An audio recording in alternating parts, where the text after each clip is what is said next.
Our speaker today is Tom Lochner. Mr. Lochner is the Executive Director for the Wisconsin State Cranberry Growers Association. This organization was formed in 1887 to represent Wisconsin's cranberry growers and to provide education and research programs for growers. Today, the mission of the association remains to provide Wisconsin growers with quality programs in education, promotion, research, and advocacy to enable them to prosper. Today, we welcome Tom as he talks about the cranberry industry in our fine state of Wisconsin. Please welcome Tom.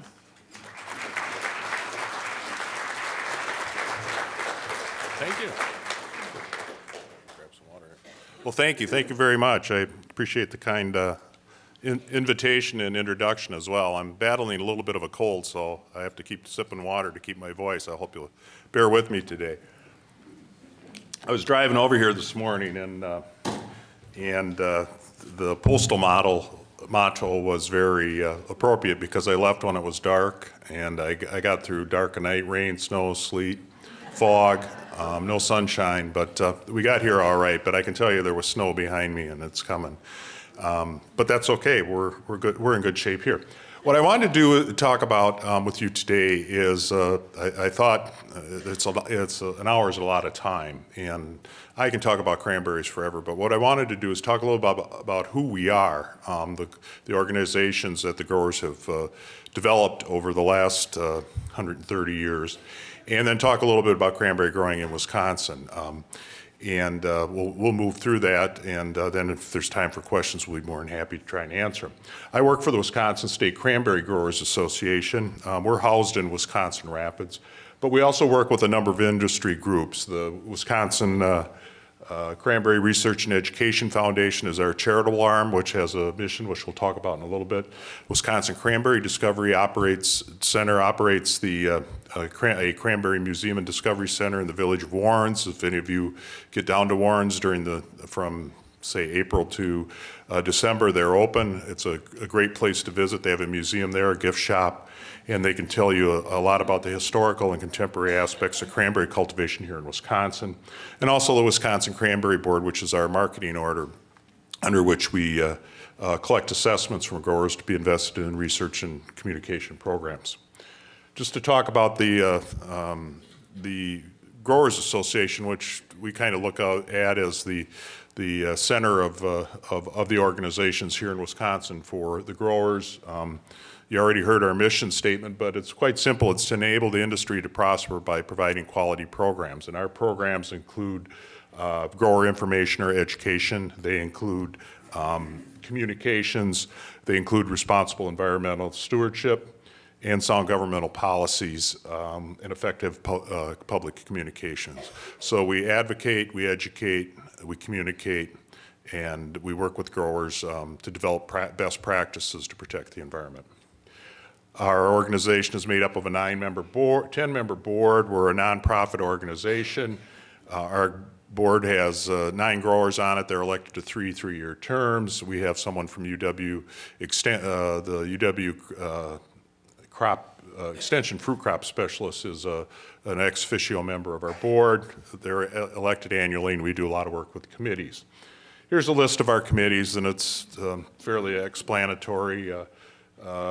We have a committee that oversees our budgets and internal operations. We have a committee that works with our associate members who participate in our trade shows. Those are our vendors, that type of thing. We have a committee that plans our education programs. That's probably our busiest committee. Then we do public relations. We have a committee that works with our UW faculty on research. And then we have a group that works on public policy and environmental affairs. We have 4 lines of business. They're listed up here. Management practices, advocacy, stewardship, public awareness, and networking. And I don't want to go through all of those, but in general, our group is for lack of a better term, the parent organization for some of these other groups. And we have relationships with the other groups, but they're also independent. Wisconsin Cranberry Board, for example, is an independent group. They administer our marketing order, and under Wisconsin law, farmers and producers of a particular commodity can band together and create a marketing order. And what the state allows them to do then is to collect assessments from all growers, and the assessments are mandatory. And the state, in effect, is giving the growers in the organization the taxing authority of the state. And that money can be used for specific purposes. It's limited. It can be used we use ours primarily for research and promotion and communications and some education programs. The Milk Marketing Board, some of you may be familiar with that. They're the 34, $20 to $30 million program that promotes milk, and the Got Milk people. The Potato Board also here locally is very active in promoting potatoes. Ours is a little bit smaller in terms of size, but we think we're very effective in investing our money. It's organized under state statute. They're regulated by the Department of Ag, Trade and Consumer Protection, and what they can do, primarily to make sure that the money's invested where it's supposed to be and that there's no lobbying done with the money. We can assess up to 20 cents a barrel. Right now, the assessment is 10 cents. And anytime we want to make changes, we have to go through a formal rulemaking process because it's a quasi-governmental entity. This is an important component or cog in the industry here in Wisconsin. They do crop research, they do health benefit research, and then they do annual projects that include communications, that include leadership development for the industry, and they also sponsor specialized weather forecasts for the industry here in Wisconsin. We'll talk about weather a little bit later on in the talk, but there are, some of you may have heard the Cranberry Frost forecast and can recall that. We also provide a much more detailed service online and on the telephone for growers as well. Here's where the money goes. It's broken. It's primarily communications and research. Small amount health research is we participate with a national group to help fund larger research projects, but it remains fairly constant over the years. And we average about half of $500,000 a year in assessments from the growers off the crop. Our foundation was organized by the Growers Association as a charitable group, and our primary mission of the foundation is to develop a research station for cranberries here in Wisconsin. They also conduct a leadership development program and are one of the sponsors of the Wisconsin Cranberry School, which is an event that's coming up later this month in Stevens Point, where we'll have 350 to 400 growers from around the country participate in a 2-day sessions of classes and presentations on production practices and how to improve the growing cranberries here in Wisconsin. We also have a trade show, and we do have some other fun things associated with it as well. But the foundation launched its capital campaign in 2014 to establish a research station here in Wisconsin. We wanted to secure those funds. Our goal was $750,000 in private contributions, and then gain additional support through matching funds from the USDA's Agricultural Research Service. Just because this is kind of what's breaking in the industry right now for us as an organization. We spent the last 3 to 4 years looking at raising money, but also looking at different sites for the research station. We worked with Senator Baldwin and Representative Duffy to secure an increase to the USDA's Agricultural Research Services budget. That increase of $750,000 is in the Cranberry Research Program that's housed on the Madison campus that USDA operates. The initial funds were to be used to purchase a farm and get it ready and develop it as a research station. And then after that, ARS is going to hire an additional scientist to work on cranberry physiology, so we'll have 3 ARS positions at Wisconsin. Right now we have 2 on the UW-Madison campus. One's looking at entomology, and the other's looking at genetic improvement. The new person will be in horticulture looking at plant physiology and some of the complex relationships between water and nutrients and plants and soil, and it's an area of need that we have in the industry. So our progress to date, we've got $610,000 in pledges, and we're going to go past that amount in the next month or so. We've approved agreements with the USDA's ARS for close to $1 million in funding to support the project. We selected a site and purchased a marsh in September. We purchased it September 26th, and we harvested our first crop on September 28th. And it's a 140-acre property over near Millston, Wisconsin, just south of Black River Falls. It's a Robinson Creek property that was established in 1937. We've got about 33 acres of cranberry beds there that we're going to renovate into research plots and into commercial production. One of the interesting components of the site for us is it does have a hydro dam on it that we can generate our own electricity, and that was funded through an NRCS grant and some funding that the Growers Association actually brought to the project. So we're pretty excited about that, and we're up and operating. This is an aerial view of the marsh. Our plan is, these are cranberry beds laid out. The buildings are over here, and there's some buildings up here too. These are areas for future expansion, and those will be areas we may want to square these beds off to make them a little bit more productive. We'll add some research plots. They're going to be in this area and in this area here, and then long-term, the plan is to convert that area into research beds as well. We're going to construct a building up in this area that'll house some simple labs and be a workshop and a work area for the researchers when they're on site. And we also have a meeting room there for conferences. And we plan to use this facility a lot for educational programs for growers and host our summer meeting every 3 or 4 years. So the Wisconsin Cranberry Discovery, as I mentioned, they own and operate the museum in downtown Warrens. It's a charitable nonprofit. It was formed by the Potter family to operate the Cranberry Expo, which was located 5 miles east of Warrens. And for a long time, the family operated it, and they turned it over to the Growers Association in 2000. We worked with the Warrens Cranberry Festival to convert an old cranberry warehouse in downtown Warrens into the Discovery Center. We've got a 4,800 square foot museum on the lower level, a gift shop, and a bakery, a kitchen, a taste kitchen, and ice cream parlor on the upper level. And its mission is to again, promote cranberries, educate people, and tell people in Wisconsin about the industry here, both its historical significance as well as the contemporary aspects. And that's one of the challenges, is that as we see technology changing, is keeping our information current with what's actually going on out in the field. And the board of directors for that organization are a diverse group of people who are supporters of the industry and supporters of the mission. So let's talk about cranberry growing in Wisconsin. Where does Wisconsin rank in cranberry production? Without looking at the screen, number one. How long have we ranked number one? 1887.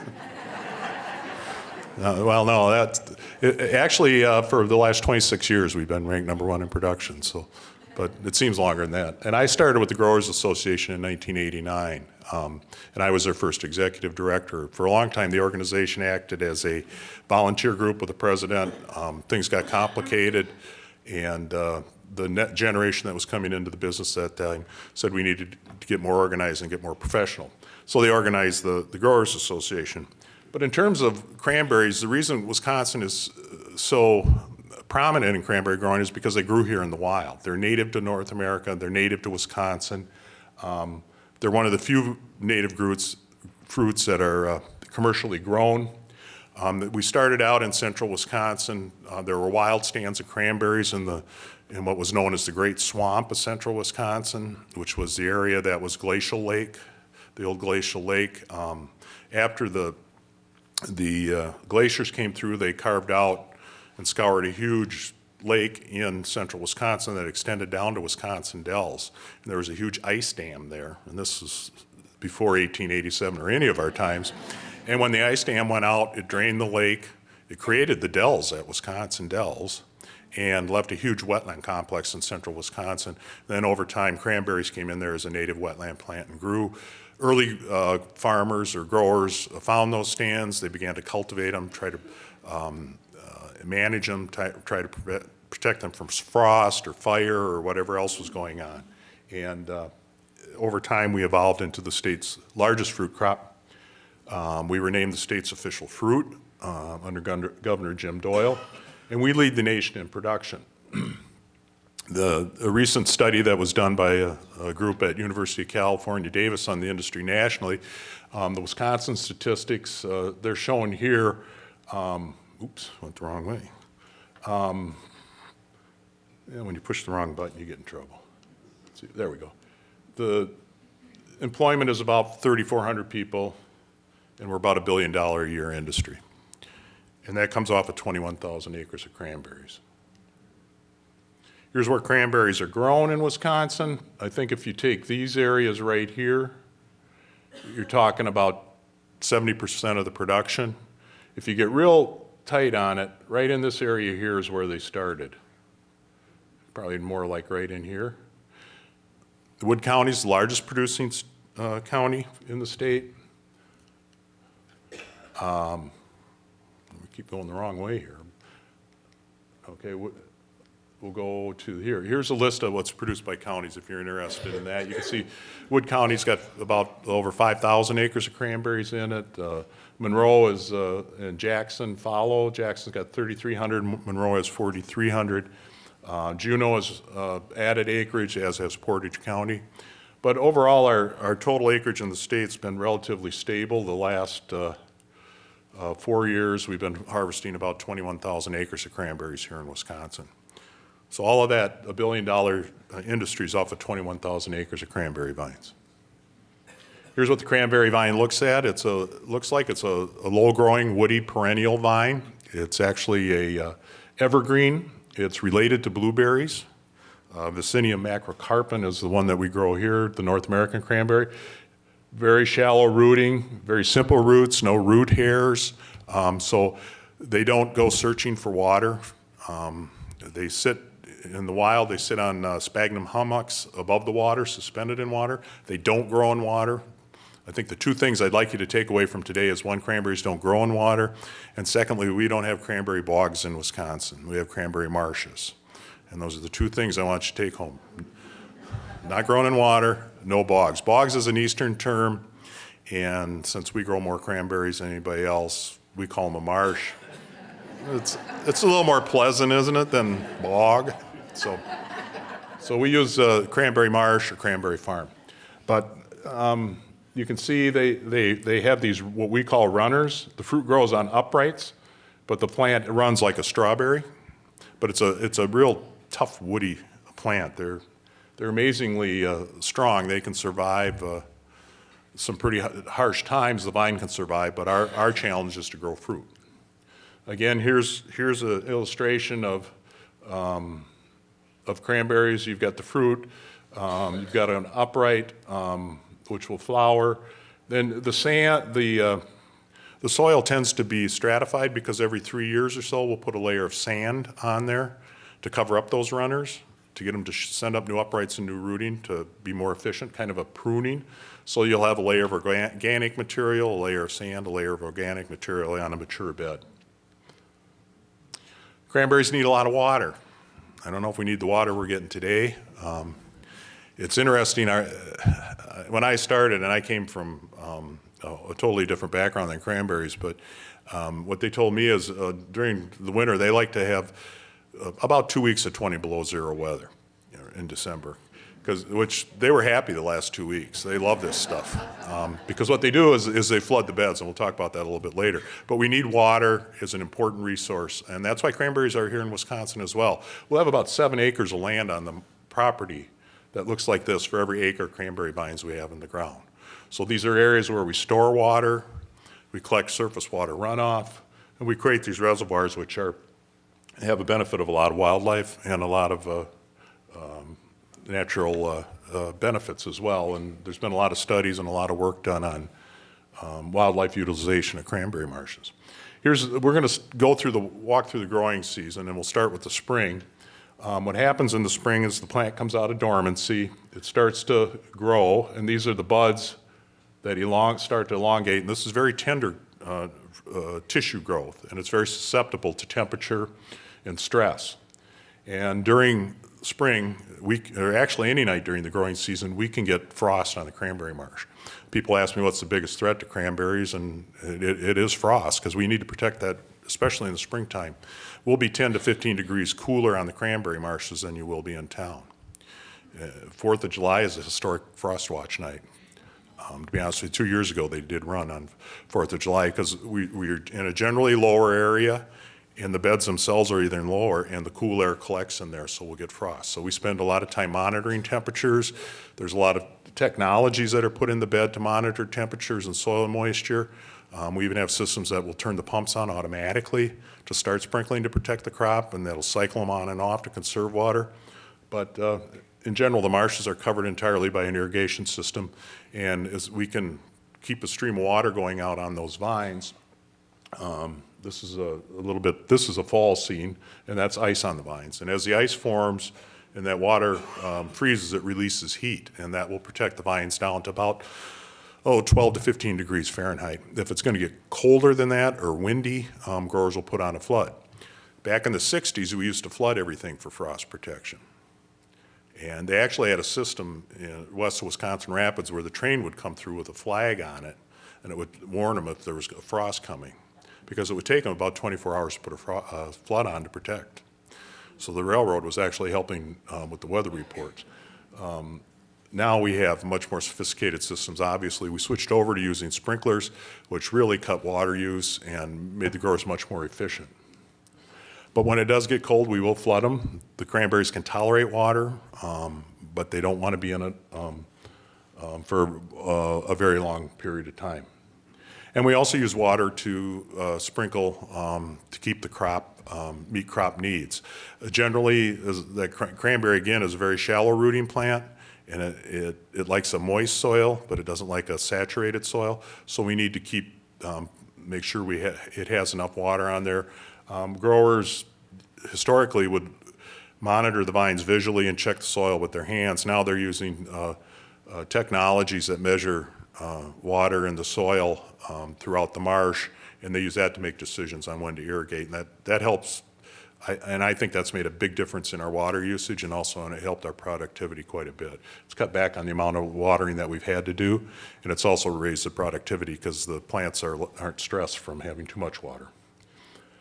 When we plant cranberries, we generally do this starting in the spring, obviously. In April, we'll go into a bed of established vines, and they'll mow them off. And then they'll bale them up with a hay baler. You can see them up here.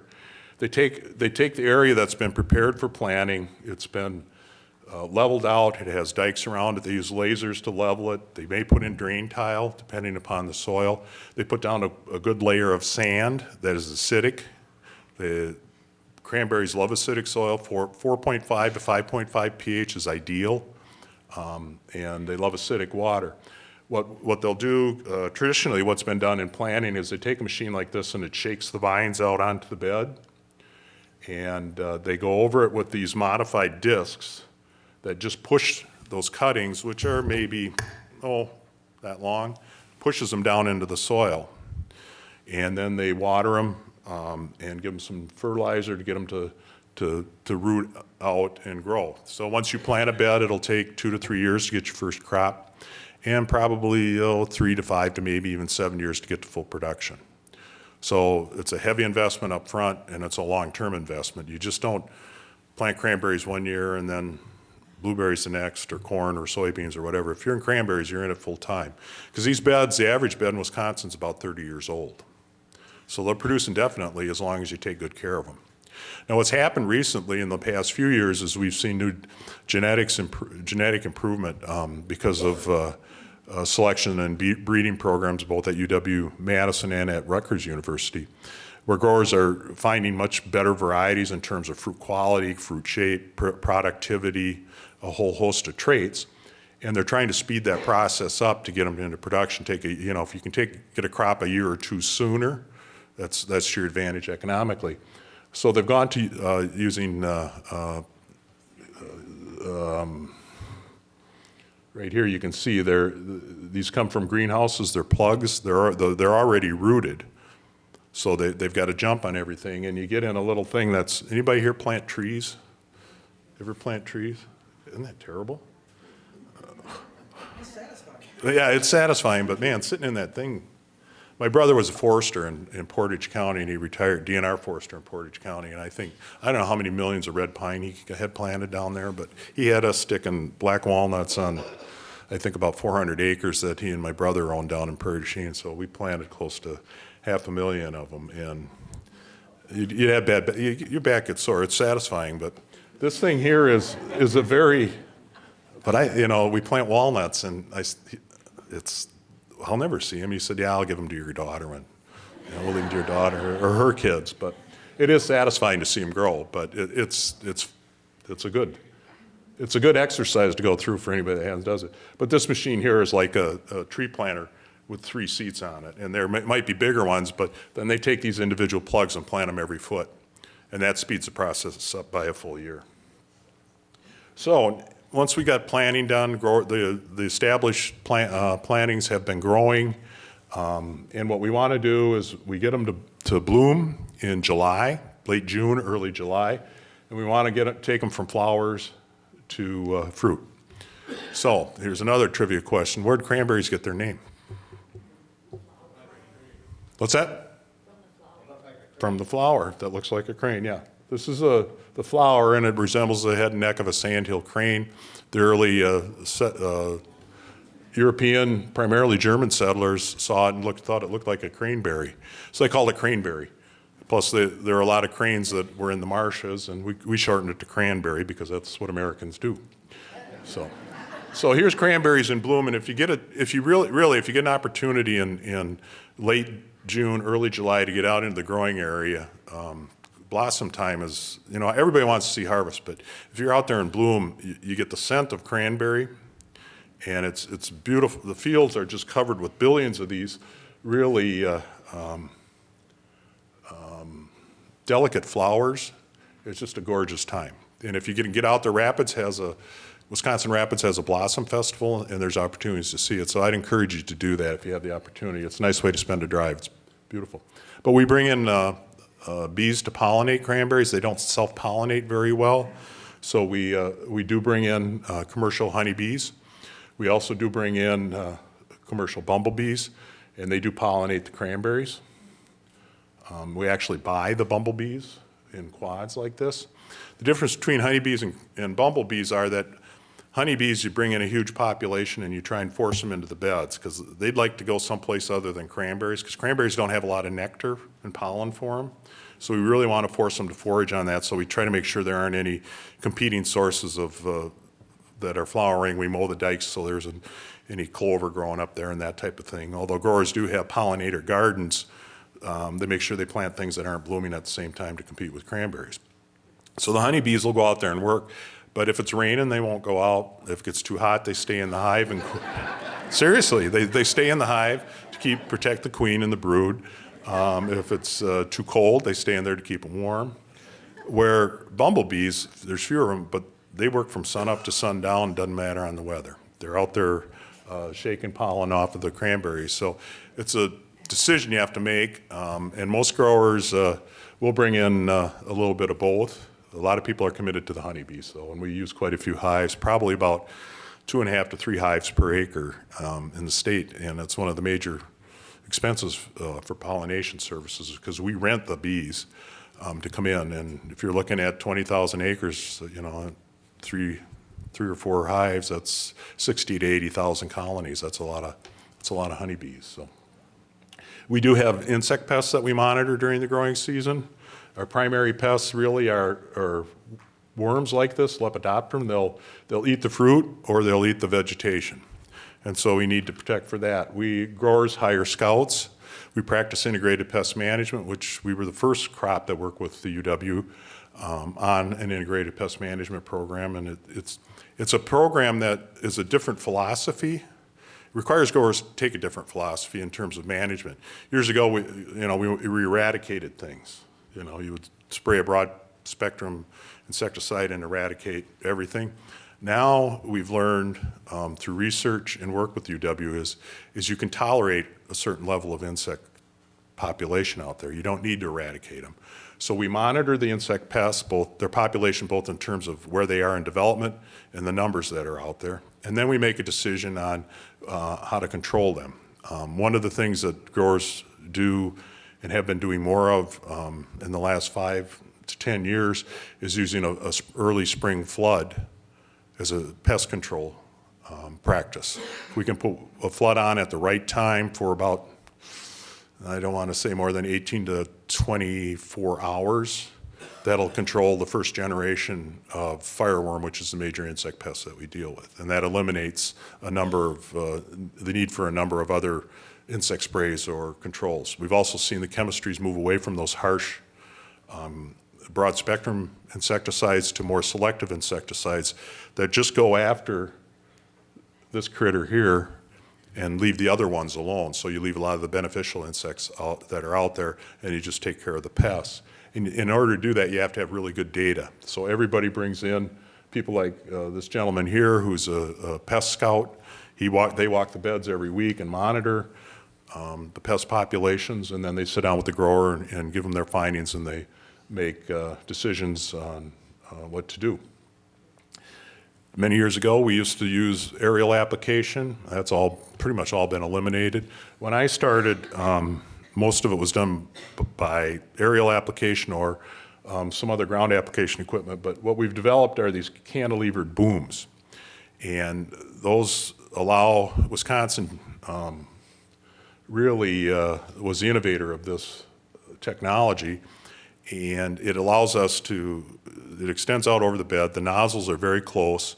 It eliminates drift. It eliminates overspray. It targets the compounds, the fertilizer, or other compounds that we may be using right where they should be and right when we need them. And when I started, there was one of these in the industry. And today, if you go out on a cranberry marsh, you'll probably see at least 2 or 3 of them. And they're just they're pretty high tech. They all have computers in them. They monitor the rate of flow that's going out there. We're moving to the point where we're going to start mapping, be able to in real time map where issues are. We've got a project with a person at UW-Madison that has a sensor that can take a real-time picture of your marsh and show you where you have issues and tell you whether it's an insect pest, overwatering, too wet, too dry, that type of thing, and then you can manage for that. And under this, you have GPS that helps you put out what you need to put out, where you need to put it out, and when you need to put it out there. And that's reduced. Since we've gone through these, we've cycled through them, and our chemical use has dropped dramatically. The initial wave was a 60% reduction when we adopted IPM. Now we're at the point where we just, over the last 5 or 6 years, had another maybe 40% drop in how much we're putting out there in terms of the actual compounds. The things we use go on, actually, the rates are grams per acre, if you can think about that. And you need a very sophisticated piece of equipment to do that. So growing food is not just going out there, you know. The old joke when I first moved to Wisconsin Rapids from Madison, people were saying, oh, you work for the cranberry growers. That's just, those guys just go out in the fall and get a big sack of money and go home, don't they? No. It doesn't work that way. It works a lot differently. So, and then there's the old, and I have to show this picture for anybody that grew up on a cranberry marsh or near it. This is the tried and true method of generally high school students in and around the growing area, all, especially if they're no cranberry grower related to it, they get to go out and pull weeds by hand. And this group is pulling maples and willows out of a new planting. And just had to show that because my son got to do that for a summer, and then he decided he didn't want to do that the rest of his life. So it's good motivation. But they do that, and that goes on still to today. A lot of our weed applications are glyphosate. Glyphosate will kill cranberries. It's as a herbicide, but what we do is we go through and we wipe the weeds that are above the canopy. Just apply with actually what looks like a modified hockey stick with a paint roller on it that's got a solution of glyphosate on it, and then you can wipe that on the weeds, and that's one of the major uses that we have. So, but then we get to the fun part when we start harvesting cranberries, and again, we use water. Cranberries have 4 air pockets in them, so they float. You can see right now this is what we call a raking flood. It's just enough to get the fruit up off the bottom of the canopy to get them floating, but they're still attached to the vine, so we have to get them off. So what we do is, depending upon how you're going to use the crop, we harvest them in 2 different ways. If it's going to be used for fresh fruit, which this operation is, you put on a shallow flood. We call it a raking flood because they used to hand rake these things. This machine here has a rotating drum with teeth on it that comb through the vines. And this drum spins around. Oops, went the wrong way. This drum spins around. You can see the teeth right here. They're depositing, they scoop through the vines, put the fruit on here, and then the fruit goes into a boat. And the boats then are loaded into a truck, taken to a warehouse. They go through a surface dryer. This is at Habelman Brothers in Toma. The dryer's right here. The fruit comes down. They blow all the leaves and sticks and non-cranberry items out of it, all the trash. They surface dry it. They put it in 40-pound totes, and then it goes into a cooler. So we're harvesting fruit in September and October that we're going to sell in November. So they'll store it in a cool storage, and then they bring it out.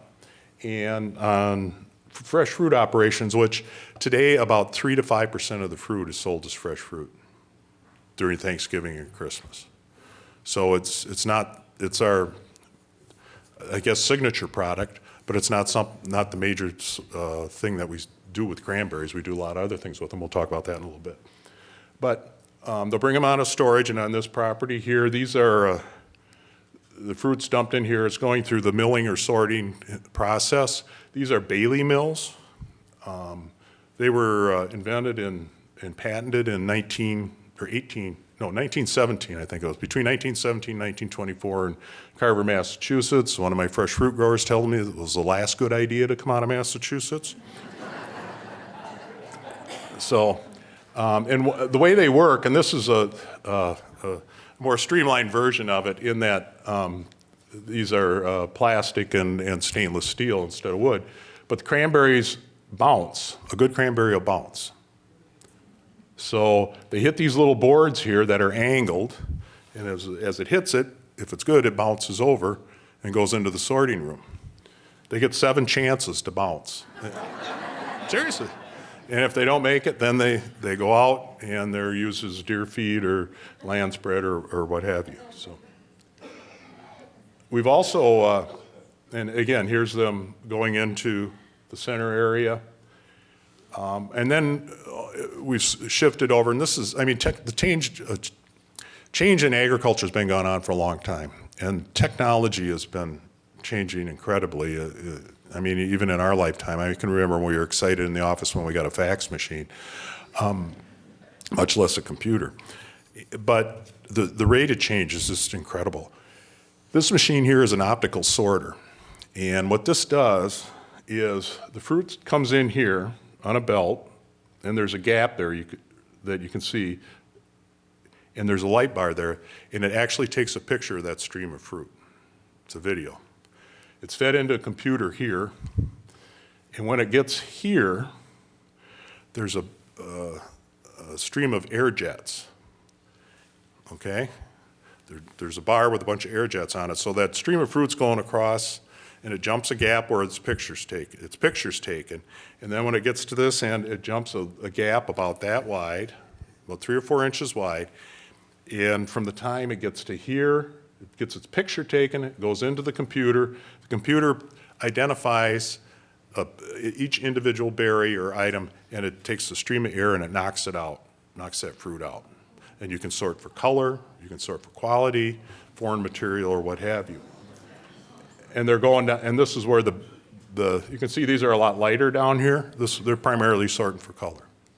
And then the good ones go off here. And if you go in and buy a cranberry product, whether it's juice or sweetened dried cranberries, now this is used in the fresh market, and you may have noticed over the last 5 to 7 years, the consistency and color in fruit is very good in the stores. It's improved. That's what's done it. Here's another one for you, and this was invented by one of our growers who was an engineering student. These are sensor pads, okay? Same principle, the fruit comes across, it hits that sensor pad. It's almost like the bounce machine in that when it hits it, it can measure the firmness of the fruit. And if it's good, it lets it go through. And if it's bad, there's an air jet there that knocks it out of the stream. And then we do some hand sorting at the end. They're bagged, and then they're shipped off to market. That's the fresh fruit business. So what do we do with the other 95% of the fruit? We sell it for processing. And again, new technologies here. Years ago, when I started, we had what were called beaters or water reels. You've seen those things with the spinning drums on them? They're long, they're old times.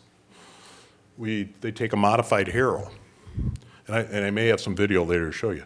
But they take a modified harrow and we put on the raking flood to get the berries up. We go through with the modified harrow, and it's essentially a harrow, which those of you that know, it's just a metal bar that sticks down. Well, they bend it at a certain angle, and then they drag it across the vines, and that strips the fruit off of the vine. Instead of those water reels beating it, these things are much gentler and they're a lot faster.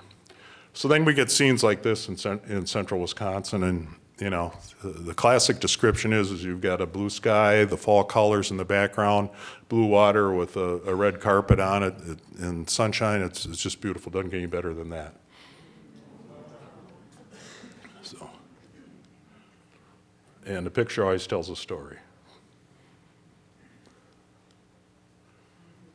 So once we get them all taken off stripped off, we see which way the wind's blowing, and then we set up down in that end with our pickup equipment. And this is a berry pump, it's called, and it actually pumps the fruit and water out, and it goes up into here. The fruit is cleaned and sorted, goes into a truck. The water and leaves and trash go into the trash truck, and then these are taken off to a receiving station to be cleaned. We stretch these booms here between the beds to keep them collected and corral them in one end of the bed. But you get great scenes like this. And guys working in them. So then we take them off to a receiving station. They go through a food grade cleaning. They're put in 1,200-pound totes and then frozen for a month, and then they start to process them into dried cranberries or juice or other products that you use in the store. But we're not done for the year. Growers will get done with harvest. The crew usually has a harvest party. A few folks go deer hunting, but there's still work to do. You have to put the irrigation systems away, get them cleaned up and winterized. And then in weather like we had the past couple of weeks, they're out there putting a flood on. And this picture I took, it was minus 22 with about a 10-mile-an-hour wind. And the cranberries are underneath a blanket of ice. We're actually growing 2 crops each year. The crop we're going to harvest in the fall, and then in August and September, the plants start to form their fruit bud for the following year. Okay? So and the research that UW is telling us is our management practices probably have more influence on that bud in the second year crop than what's going on in this year's crop. So we're starting to learn a lot about how to manage for those buds, but we need to protect them over the winter time. And when it's 22 below zero with a 10-mile-an-hour wind, there isn't any tissue out there, living tissue, that's going to survive very long. But we put them under ice, and we put a blanket of ice on them. Last 2 weeks, they probably made between 12 and 16, 18 inches of ice, and they're very happy. Their order now is, can we get a little snow on top to protect the ice? And I told them I'd see what I could do about that. But what we do then is, as we move into the spring, we go out every 3 years. They'll rotate on a bed every 3 years. They'll clear the snow off, and they'll drive across the farm and put down a half-inch to an inch layer of sand on top of that ice. And that sanding operation, when they get going, they're going. Once that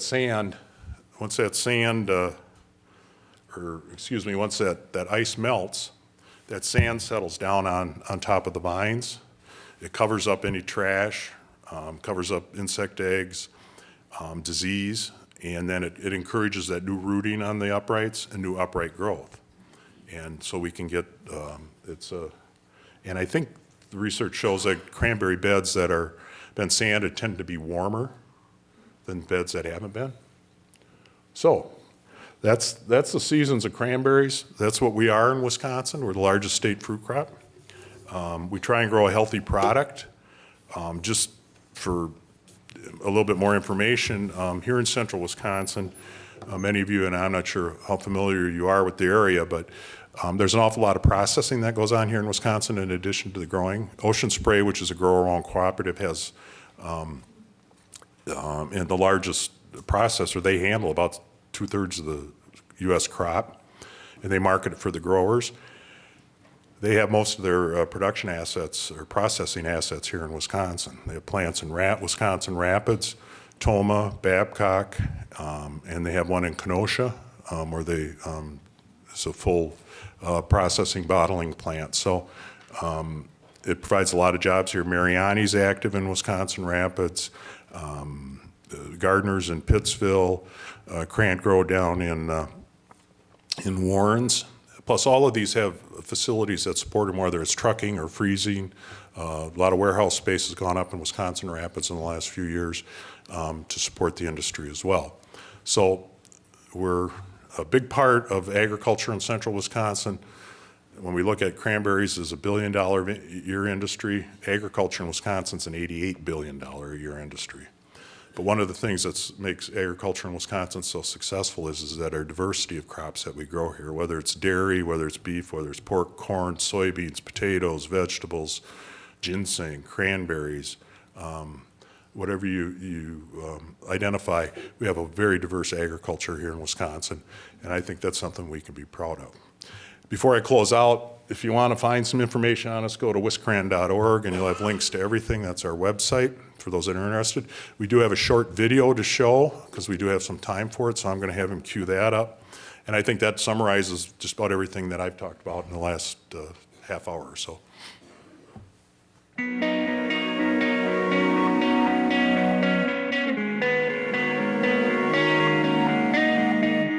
Cranberries have been around in Wisconsin for a long, long time. Native varieties for centuries, but they weren't commercially cultivated until the 1870s. Wisconsin is by far the biggest cranberry growing region in the world, growing over 50% of the world's cranberries. And they're also Wisconsin's #1 fruit crop, both in size and economic value.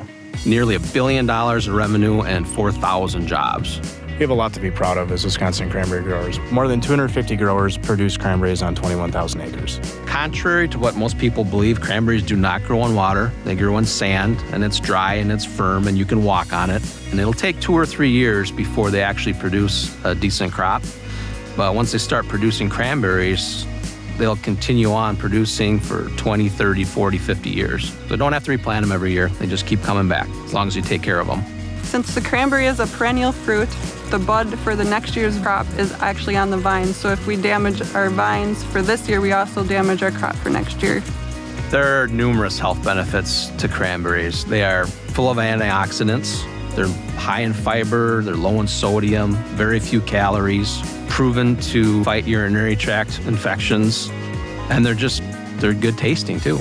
They're not just for bacon and muffins. I mean, put them in your meals. Cranberry harvest starts in the fall, usually in September. The leaves are starting to change colors. The nights are becoming cooler and crisper. So that's the time when the berries turn red. The colors brought on by the cool nights, they turn red pretty rapidly. During harvest time, the cranberry beds are partially flooded, and at that time we drive a harrow through our cranberries. And a harrow removes the cranberries from the vine with teeth or finger-like combs. We then add enough water to the cranberry beds to cover the cranberry vines, and a cranberry will float to the top. The cranberry actually has 4 air pockets in it, which makes it float. We corral them all to one end where we pull them out, put them into bins, drive them back to our receiving station, do a full food-grade cleaning, and then send them off to the freezer to be frozen and then to be processed for market. So being a fresh grower, our harvest is different. We start harvest in early September, mid-September, and then we're packing them till Christmas. And we use completely different harvest type machines. They're very small and they're very slow. When you're a fresh grower, you want the berries to end up in a boat, and then you take them up and you dry them because you want to get that water dried off for keeping quality. Once harvest is over, the work is definitely not done. When we get into winter time, we still need to protect next year's bud. So when it gets really cold, we flood the whole marsh and we try to make ice. If we can make 10, 12, 14 inches of ice, and then we pull the water back off, and then the ice acts as a blanket, and it helps protect that vine. Then we'll also put a nice fresh layer of sand on top of that ice. The sand filters into the vines in the springtime once the ice melts. This rejuvenates the plantings and encourages new growth in the vines. In Wisconsin, mid-April, late April, and May, it's cold at night. So we're right into frost protection mode. There's a lot of nights up pumping water onto the cranberry vines, trying to keep them from freezing. and we'll start applying some fertilizer once the ground warms up. So we want to get those cranberries growing. Cranberries blossom from mid-June to early July, and the blossom of the cranberry is actually a very small pink flower. The cranberry blossom resembles the head and neck of a sandhill crane, so early Dutch and German settlers called the cranberry a cranberry, which was shortened to cranberry. Then summertime, there are millions and millions of little flowers out there, and they do not self-pollinate, so we rent honeybees or we'll buy bumblebees, and then they do the work for us. Cranberry growers have always been really good stewards of the environment. Sustainability is important to us because it is our family's way of life. We live here, work here, and raise our families here. Our long-term commitment to the land will hopefully set the stage for generations to come. It's really cool being a Wisconsin cranberry grower. We have high yields, wonderful lifestyles, and great people to work with. I am proud to be a Wisconsin cranberry grower. It's a great state. I'm proud to be a Wisconsin cranberry grower.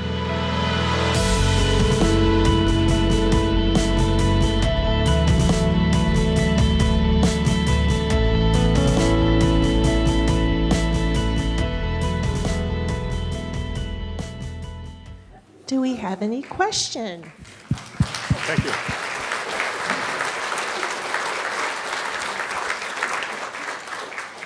My question is regarding genetic research. Are there any traits that are being targeted in the genetic research?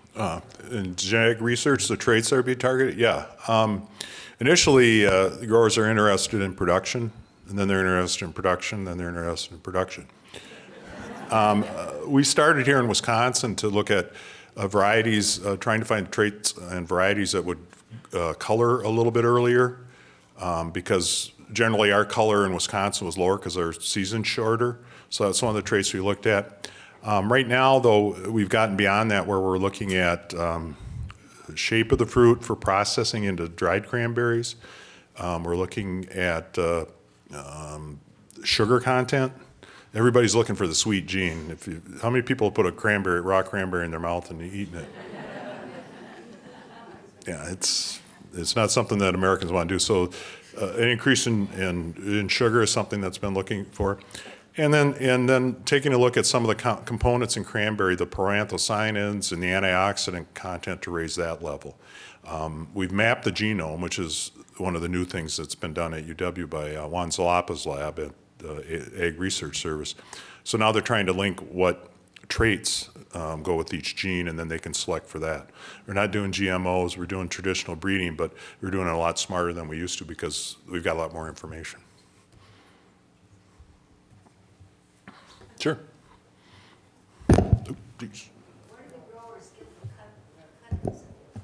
Where do the growers get the cuttings that they plant? Generally, they'll buy them from another grower who's a propagator, who will sell them to them. They may cut them off of a bed on their marsh if it's a desirable variety that they want to propagate. And they can also buy them from greenhouses that do the rooted plugs as well. So the newer varieties generally are licensed through the University of Wisconsin's Wisconsin Alumni Research Foundation. They license that like they do all the technology that come out of Madison. Rutgers has the same type of thing. So to ensure that the varieties are genetically consistent and have high quality as a product. So yeah.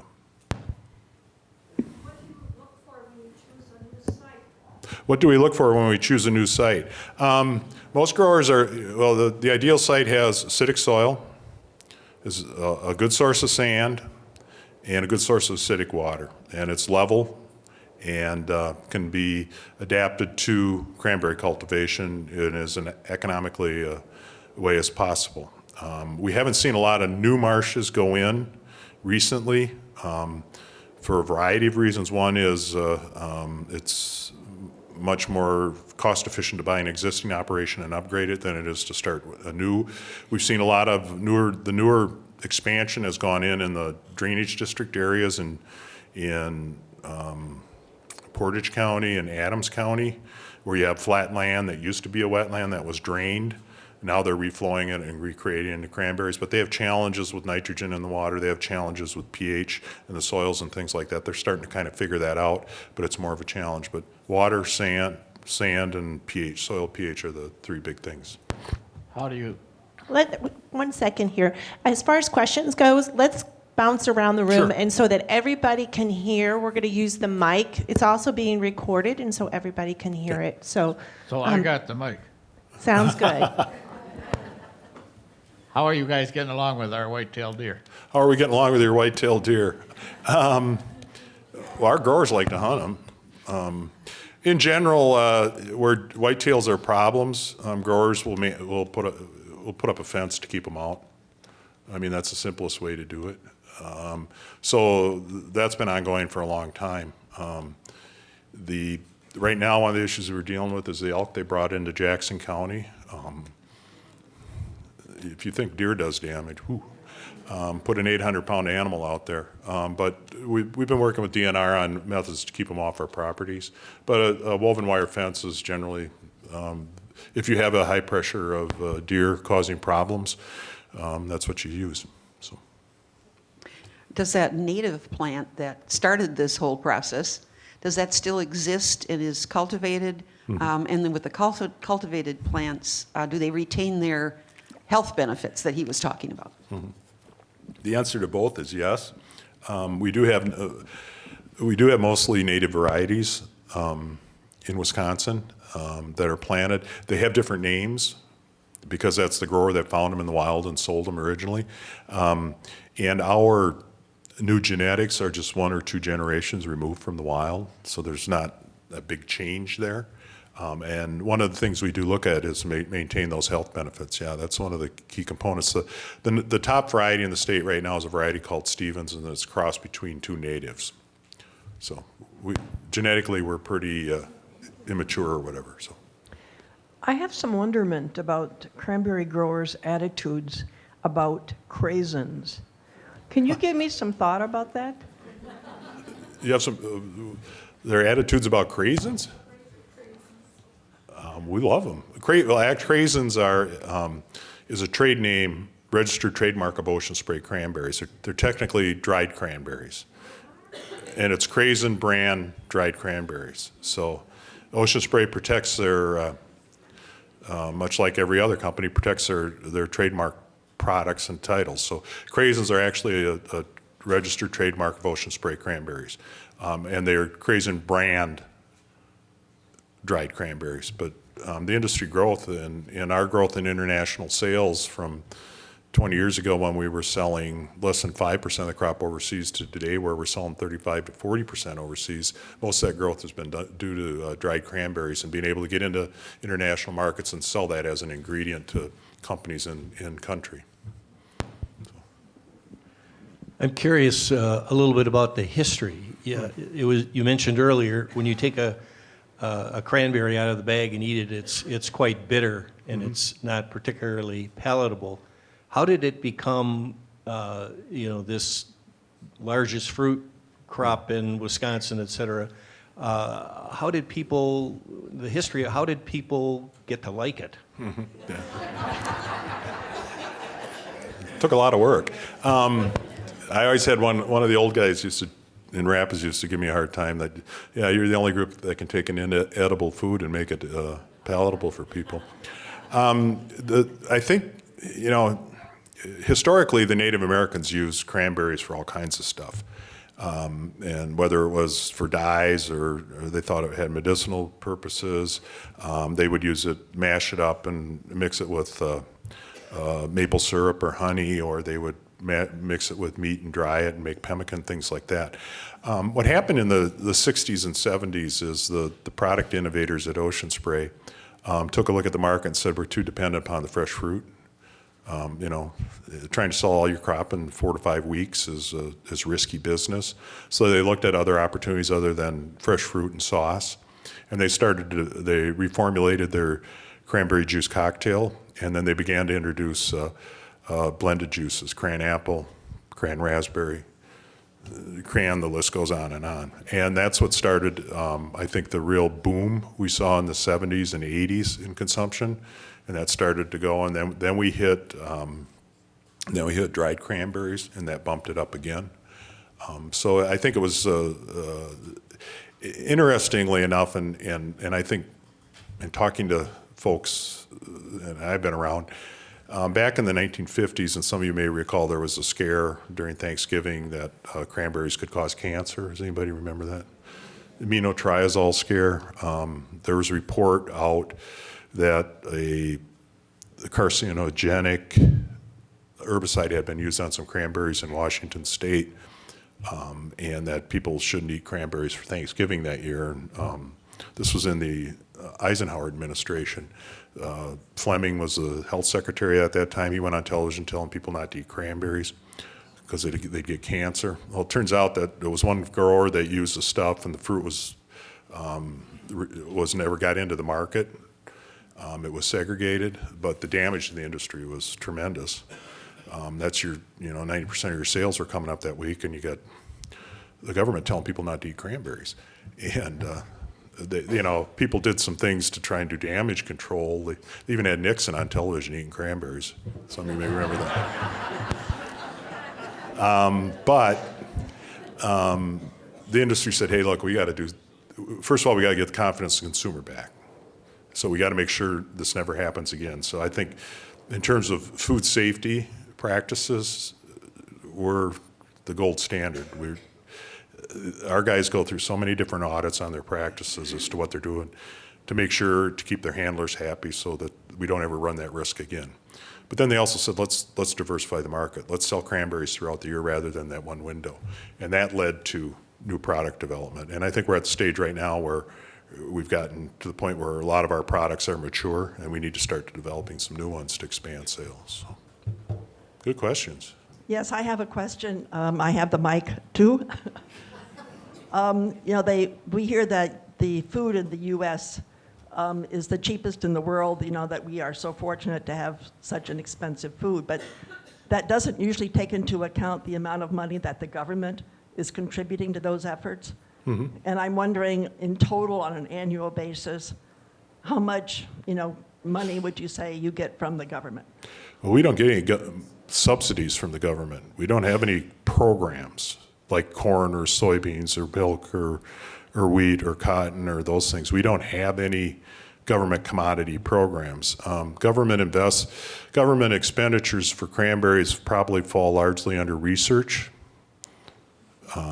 which we more than match as an industry. So I would say the USDA ARS spends probably $1 million or $2 million a year on cranberry research. We use the extension agents in the university system just like everybody else in the state. We have crop insurance, and the USDA will buy cranberries for the school lunch program, for the military, and for feeding programs. But that's part of their ongoing programs for buying, for those, they buy peanut butter, they buy cheese, they buy all that stuff for those programs as well. We're just on the list of things that they can purchase through that. So we don't get any direct subsidies at all. Yeah, I guess I wasn't referring to direct subsidies, but I understand there's an oversupply of cranberries at the time and now, and there's been an application for more government help with perhaps overseas selling programs or some other method. No, the industry is addressing that on their own. We have a federal marketing order that gives us the ability to control the supply of fruit that comes onto the market, and that regulatory authority is rarely invoked. But our federal marketing committee made a recommendation and requested that USDA limit the amount of fruit that comes onto the market for the next 2 years to allow, our growth and supply is going like this. Our growth and demand is behind it. So we're going to spend a couple of years getting our supply house in order. At the same time, we're investing money in overseas sales. We're investing our money in growing markets and growing demand. The short term is to get a handle on supply, to slow down the growth, and let demand catch up with it. But that's on our dime. It's not on the government's dime. Okay. Thank you. Mm-hmm. It's going to be a painful year. You mentioned many of the positive environmental effects that your farmers have come up with over the years. Maybe this isn't in your purview, but what are the negative environmental effects from cranberry farming? Well, we get criticism from people because we use water, and people are worried about water quality, as we do. We were being criticized for converting wetlands to cranberry production, and you can't do that. You can't convert a wetland to anything except a Foxconn plant in southeast Wisconsin. You know, for us, water quality is a huge issue, and we spend a lot of time dealing with that. And we have good relationships with the regulatory agencies, not that they're letting us get by with anything, but we're trying to figure out ways to be much more environmentally friendly. And what's happened is you have regulatory pressures coming at you, which are important. But at the same time, the people that are buying our fruit, our customers, are saying, we want to know how you're producing this product. So Walmart or McDonald's or Coca-Cola comes to you and says, okay, let's look at your plants. And you can do some things in your plants to lower your carbon footprint. You can change the light bulbs, you can convert and be more energy efficient, you can eliminate waste, and you can do all those things in the plant. Well, they say, okay, what's going on the farm? And so our growers have to meet sustainability standards that are set by the market, because Walmart doesn't want to buy stuff that isn't sustainable now. And if our customers don't want our product, you know, we're out of business. So, you know, and I think just like any other agriculture, we're under close scrutiny, and I think water quality is the biggest issue, and that's where we spend most of our time. But I'll put our record up against anybody else's. I mean, the common misunderstanding is actually our practices themselves. We, in terms of nutrient management, 75% of our growers practice nutrient management under a certified nutrient management plan that NRCS and DNR and DACAP and everybody has signed off on. We're light years ahead of the rest of agriculture on that. We don't use that much fertilizer. We're just growing a berry. If we put too much nitrogen on those vines, they'll grow vines, they won't grow fruit, and the fruit they grow is rotten. So 20 to 25 pounds of nitrogen is about all you're going to put on a year. Corn, you're doing probably 200 units of nitrogen. We do no more than 20 units of phosphorus a year. Again, corn and potatoes and other crops, you're doing 100. So we're low impact to begin with, but because we're so closely related to water, we really have to be careful with what we do. And our folks are looking at it all the time, and we've got people at UW-Madison that are working with us to lower our footprint on the environment. But those are good questions. And unfortunately, we've run out of time. So I have one quick question. What is your favorite cranberry recipe? Well, I'm not much of a cook or a bake, but I use cranberries, just drink the juice. The simplest thing I do, and I got a container in my car, is I just take some peanuts and some dried cranberries and mix them together and have a trail mix. There's a pie that's made in Babcock for any of you that go through. Anybody know where Babcock is? You know where that restaurant is? Yeah, Grandma Peterson's Pie. There you go. Let's thank Tom for coming today. Thanks so much.